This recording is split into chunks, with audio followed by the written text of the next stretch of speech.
हमारा टॉपिक क्या है, रेडियस ऑफ गायरेशन। अब जो रेडियस ऑफ गायरेशन है ना, एक तरह से सिंपल वर्ड्स में बताऊं इसकी डेफिनेशन को, हम सेंटर ऑफ मास बोलते हैं। सेंटर ऑफ मास मतलब पूरी बॉडी का मास एक ही जगह लाई करते हैं, ठीक है। उस पॉइंट की, सेंटर ऑफ मास की एक्सिस ऑफ रोटेशन से जो डिस्टेंस होगी ना, उसी को हम क्या बोलेंगे, रेडियस ऑफ गायरेशन। जैसे ये बॉडी हो गई, मान लो इस बॉडी का सेंटर ऑफ मास यहाँ पर है, तो एक तरह से हम बोल रहे हैं कि यहां से इस सेंटर ऑफ मास की एक्सिस ऑफ रोटेशन से जो डिस्टेंस है, एक्सिस ऑफ रोटेशन से जो डिस्टेंस है, उसको हम बोलते हैं रेडियस ऑफ गायरेशन। अब जो ये डेफिनेशन इतनी बड़ी लिखवाई है, ये है क्या, इसको हम डेरिवेशन के थ्रू समझते हैं। रेडियस ऑफ गायरेशन का सिंबल है के। क्या सिंबल होगा, कैपिटल के, ठीक है। डायग्राम बना लो। ये लास्ट टॉपिक है। हाँ, देखो यहाँ पे एक पार्टिकल है जिसका मास है m1, यहाँ पे एक पार्टिकल है जिसका मास है m2, यहाँ पे एक पार्टिकल है जिसका मास है m3। इसमें रोटेशन ऑफ वो नहीं है, इक्वेशंस ऑफ रोटेशनल मोशन।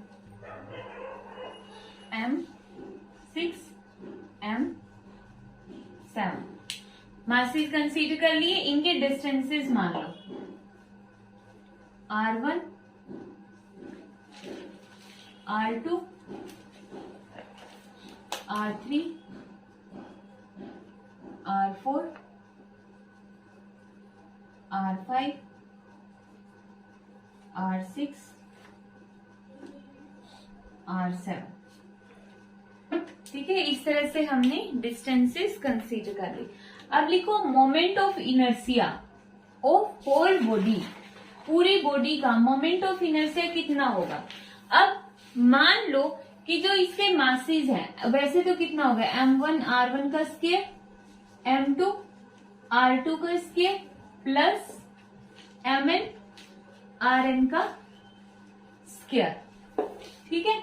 अब रेडियस ऑफ गायरेशन निकालने के लिए मान लो सारे पार्टिकल्स का मास इक्वल है, तुम ये वाला स्टेप शुरुआत में भी कर सकते थे, ये m1 m2 लिखने की नीड ही नहीं थी, शुरू से ही m मान लेते थे, ये स्टेप, 2 स्टेप कम हो जाते, ठीक है। लेकिन मैंने लिख दिया था और तुम कटिंग नहीं करना चाहते तो मैंने लिख दिया। मैंने लिखी ही नहीं m1 m r square, m r1 का स्क्वायर, m r2 का स्क्वायर, m r3 का square plus m r n का स्क्वायर। m को कॉमन ले लो, अंदर कितना बच गया, r1 का स्क्वायर प्लस r2 का स्क्वायर rn का स्क्वायर, n से डिवाइड कर दो और n से मल्टीप्लाई कर दो, n से डिवाइड और n से मल्टीप्लाई। इस nm, इसका मतलब क्या, देखो एक पार्टिकल का मास है स्मॉल m, टोटल कितने पार्टिकल हैं, n, तो nm मतलब टोटल मास नहीं होगा पूरी बॉडी का, तो टोटल मास को मान लो कैपिटल M, ठीक है। तो capital M is equal to r1 का स्क्वायर, r2 का स्क्वायर, rn का square divide by n is equal to I। इसको इक्वेशन फर्स्ट मानो। समझ में आया यहाँ तक, वो n कर देंगे। ये n ये रहा, एक पार्टिकल का मास m है तो n पार्टिकल्स का nm हो गया, n पार्टिकल्स में तो सारी बॉडी का मास आ गया ना, तो मतलब ये बोल सकते हैं हम, जैसे 1 किलोग्राम इज इक्वल टू 1000 ग्राम, या तो 1000 ग्राम बोल दो, 1 किलोग्राम बोल दो, बात तो एक ही है ना, इक्वल है। तो या तो n पार्टिकल्स का टोटल मास या पूरी बॉडी का मास, ठीक है। अब इसको इक्वेशन फर्स्ट मानो। अब देखो ये जो मोमेंट ऑफ इनर्शिया आया है ना, ये अभी तक हमने डेफिनेशन जो हमने लिखवाई है उसकी आधा पार्ट है, मतलब कि मोमेंट ऑफ इनर्शिया किसके इक्वल लिखवा दिया हमने, सारे पार्टिकल्स का अलग अलग मोमेंट ऑफ इनर्शिया के सम के इक्वल दिखा दिया। फिर हमने क्या बोला है कि वो मोमेंट ऑफ इनर्शिया किसके इक्वल होगा, जब हम मान ले पूरी की पूरी बॉडी का मास एक ही जगह कंसंट्रेटेड है, ठीक है, जिसको हमने क्या माना है, सेंटर ऑफ मास।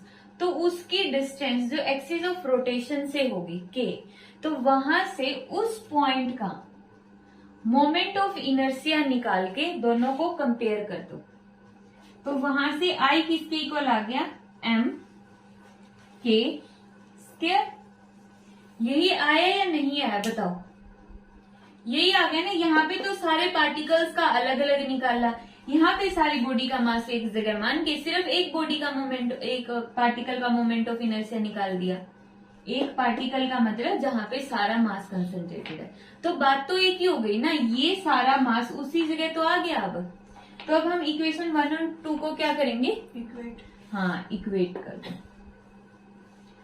कंपेयर या फिर इक्वेटिंग इक्वेशन 1 एंड 2। कितना आ जाएगा, एम के square is equal to M R1 square R2 square plus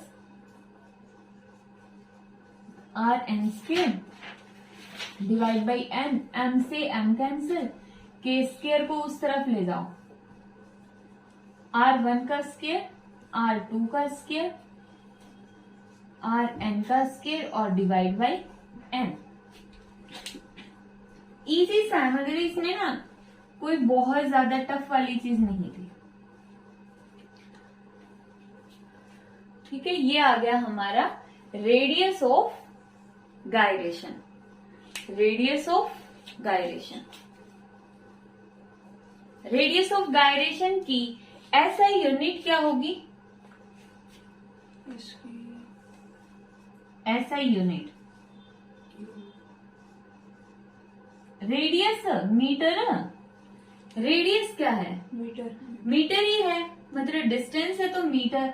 इसका dimensional formula ML MLT, M0 L1 T0। तो ये हो गया रेडियस ऑफ गायरेशन का टॉपिक कंप्लीट। कुछ पूछना है इसमें से?